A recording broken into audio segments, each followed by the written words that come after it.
সমস্ত মানুষ নিজের ধর্ম ছেড়ে পর ধর্ম গ্রহণ করে।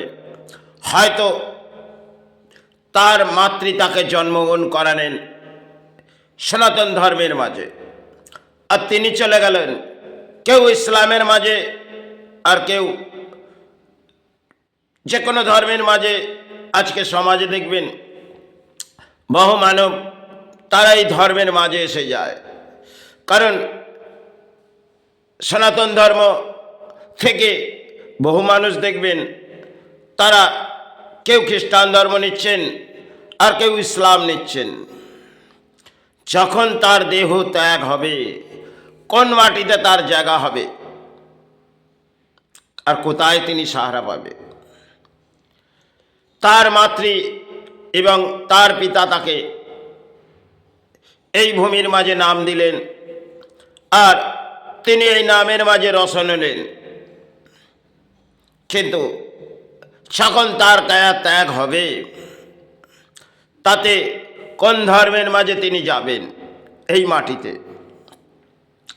কারণ শ্রেষ্ঠ সনাতন ধর্ম, আর সেখানে বহু মানুষ দেখবেন তারা আজ যে পরিবর্তন আর ধর্মেরও পরিবর্তন।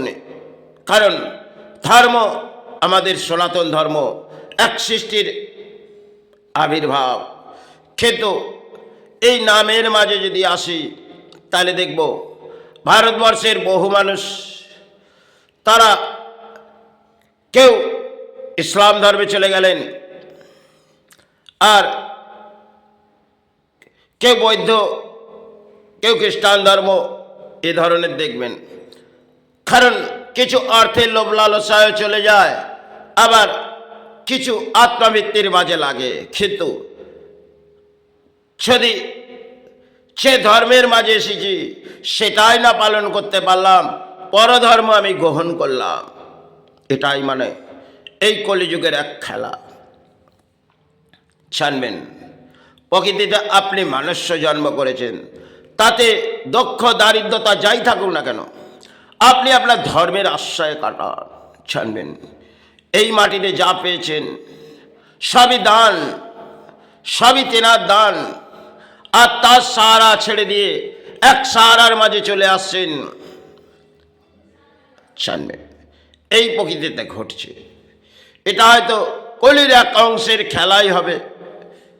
কারণ যে মানুষ আজকে দেখবেন বাংলায়, সে তো ভেঙে পড়েছে, আর ভারতবর্ষের বহু মানুষ তারা সনাতন ধর্ম ছেড়ে আত্মবৃত্তির মাঝে ইসলাম ধর্মে চলে গেছেন। কিন্তু এই ইসলাম ধর্ম তিনি হয়তো গ্রহণ করলেন, কিন্তু যখন তার দেহ ত্যাগ হবে, তিনি তাকে দাহ করাবে কি মাটিতে জায়গা দেওয়া হবে? যদি তারা ধর্ম ছেড়ে পরধর্মে যায়, জানি না তাদের জীবনে কি ভাবনার মাঝে তারা আসছেন আর কোথায় তারা যাবেন। তারা যখন এই ভূমি থেকে, সে ভূমিতেই যাক না কেন, এই ভূমির মাটিতে তাদের পাঠিয়েছে, আর তারা সনাতন ধর্ম ছেড়ে কেউ ইসলামে যাচ্ছে, আর কেউ দানের মাঝে ধর্ম ছেড়ে কিছু সাহারার মাঝে আসছে। ধর্ম শ্রেষ্ঠ। আপনি যে ধর্ম গ্রহণ করেছেন সেটাকেই পালন করতে পারলেন না, পর ধর্মে আপনি গ্রহণ করলেন। বাহ! আজকে দেখবেন বহু অর্থনীতিবিদ তারা নামের মাঝে হয়তো কাটিয়ে যাচ্ছেন, কিন্তু অর্থ অর্থ করে আমরা চিৎকার করে বেড়াই প্রাণে বেঁচে থাকার জন্য। অর্থ হয়তো এটি একটি কাগজ, সার মনে হয় এই ভূমির মাঝেই বেঁচে থাকার জন্য মূল্য। কারণ এই কাগজ নিয়ে কিছু কিছু অর্থ সমাজকে দেবো, আর কিছু পাঁচটি প্রাণীকে অন্ন দেবো, এটাই হয়তো এই ভূমিতে। আর কিছু বিষয় সম্পত্তি, কিছু সোনা দানা, এ সমস্ত সব কিছুই একটা লালচ আত্মবৃত্তির মাঝে যদি যায়। বেঁচে থাকার জন্য হয়তো কিছু পারিশ্রমিক করে এই কাগজের প্রয়োজন হয়, আর এই কাগজ চন্দ সেকেন্ডে জ্বলেও যেতে পারে।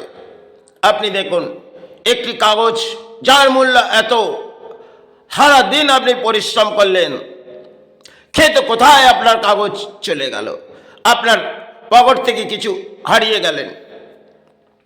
কারণ আমি আমার জীবনে ওই সময় ঘটনা ব্যাখ্যা দেব। একটা সময় দীপাবলি রাত আসছে, সে সময় এক আদেশ বাইর ছিল, কিন্তু অতি দারিদ্রতার মাঝে মহারাষ্ট্রের বুকে গেলাম। মহারাষ্ট্রের বুকে তখন জীবনে কিছু ঘটে গেলেন, সে সময় ছিলেন। এক কোম্পানিতে গেলাম, সেখানে তিনি আমাকে যে ব্যাখ্যাটি বললেন সেটি আমার গ্রহণযোগ্য নয়, কিন্তু হয়তো তেনার কাছে যুক্তিহীন। তো দারিদ্রতার মাঝে সেখানে কাটিয়েছি, হয়তো সেবা ছেড়ে গেছিলাম, কিন্তু জীবনে বাঁচতে গেলে অর্থের প্রয়োজন, তাই বহু দূর পথ গেলাম। রাত সকল ঘড়িয়ে এলো, কালী পুজো রাত। এক নির্দেশ যেন মা কানে ভরিয়ে দিলেন, চোখের জল গড়িয়ে এলেন। সে আজ সেভাবেও ফিরে যাব। হঠাৎ কিছু অর্থ হয়তো যে সঞ্চয় করলাম, কয়েকটি দিন পারিশ্রমিক করলাম, আর ফিরে আসার সময় যখনই সেই অর্থ পেলাম, সেই অর্থ এই যে আমাদের যে জায়গার মাঝে অর্থ রাখি না কেন, কারণ সে হয়তো আমাদের বস্ত্রের মধ্যে অর্থ রেখেছি, আর সে অর্থ চলে গেল, তাহলে আপনাকে ফিরতে হবে। সে সময় আমি রেলওয়ে সফর করলাম, কিন্তু কোনো টিকিট আমি হয়তো গ্রহণ নিইনি, কারণ এটা আইনত অপরাধ, কিন্তু করার উপায় কিছু ছিল না। কারণ ফাঁকি দেওয়াটা আমার মধ্যে যায় না, কিন্তু তখন এত দুরবস্থার মাঝে আসছি, হয়তো সরকারি এই রুলস এই নিয়ম আমি মানিনি। আজ থেকে পেরিয়ে গেছে বহু সময়, চলে এলাম এক জায়গার মাঝে পড়ে গেলাম, সেবা এ ব্যাধি মুক্তি দে। খেতে চোখের জল গড়িয়ে এলো, মা কিছু দেখালেন, তখন শেষ সময় ছিল। আমি তখনই জানতাম এই ব্যাধির মুক্তি নেই, এর দোয়ারই মুক্তি। এক জীবনের মাঝে কেটে গেছে, সেখানে রাত গড়িয়ে গেলেন, শুভ সকাল এলেন, চোখের জল গড়িয়ে গেলেন, শেষ সময় ছিলেন। আজ যে সময়ের মাঝে আমি আসছি, তা হয়তো জীবনে দারিদ্রতার দুঃখের মাঝে, কিন্তু অতি সঞ্চয় হয়তো করেছিলাম, কিন্তু সমাজকে দান দিলাম। এ হয়তো পরজন্মের কিছু দান নিয়েছিলাম, তাই এই জন্মে দিয়ে গেলাম, এটাই হবে। কারণ যতই এই সমাজকে আত্মবিশ্বাস করেছি, কখনো কখনো অন্যের আহার এই স্থান থেকে চলে গেছে, আজও হয়তো চায়। কারণ অতি মনুষ্য জন্মে মানুষকে বিশ্বাস, হয়তো এই বিশ্বাস ধর্মের মাঝে করা উচিত নয়, কিন্তু ধর্মের যিনি আশ্রয় নেবে তিনি সমাজের প্রাণীকে বিশ্বাস করবে, আর তার আত্মবিশ্বাস এই সমাজের মানব জাতি তারা একের পর এক অর্থ লুটে নেবে, এটাই হয়তো তার খেলা। তাই যাই হোক, সে যা কর্মের কাজ করেছে করে যাক, আমার কাজ ধর্মের আশ্রয় আর সমাজের কল্যাণ, এটাই কামনা করে শেষ করছি।